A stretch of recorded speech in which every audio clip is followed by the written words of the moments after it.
Speaking of healthcare, Jared, yes. There is now a lot of, I believe it was Congressman Labrador who is now bringing up the idea of whether or not a dogged pursuer of pardon the pun. No.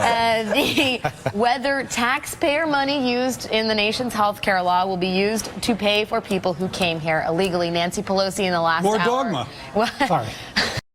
Got to stop with that. But Nancy Pelosi has pushed back, saying there will be pushback definitively saying there will be no resources used to pay for treatment for illegal workers, undocumented workers who are here. I wonder practically if that's true, how that's going to actually work. Oh, I think that can be made to work, and I think that the Democrats will stick with that. And I thought Ben made a great point about the more progressive concessions you make, the easier it is to get this important bill over the goal line. I agree with Richard about the magnitude of what a deal this is, but I'd also add, especially relative to health care reform, this is a political plus for both parties. So Republicans also have to kind of really find reasons to be against this when they've got their leadership saying, folks, if we want to stay in power, we need this to support this bill.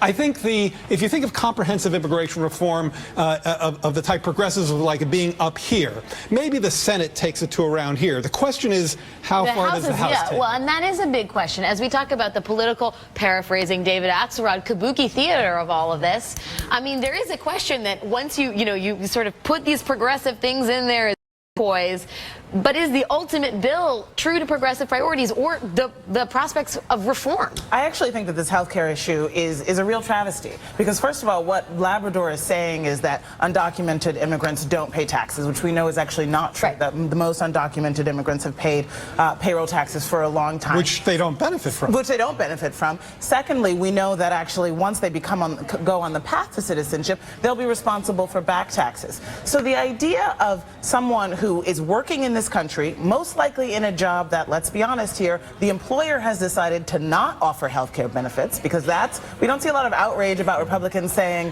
why aren't employers offering health care anymore? What is a low-wage worker supposed to do? Pay for his own cancer treatment? I mean, This is a question about what kind of country we want to be. And if the Republicans want to say that someone who's been paying taxes and is a part of the American community has to fund their own MRIs and preventative treatments, which is completely untenable. I don't understand what kind of country they're trying to build, even with immigration. Or even, Jared, with regards to emergency services. I mean, if you don't have papers and you're here and you are hit by a car, we're going to deport you. I hate to say it, but you're describing the country we have right now, right? I mean, state of affairs as it stands, and one of the great things about health care reform is it takes us to a much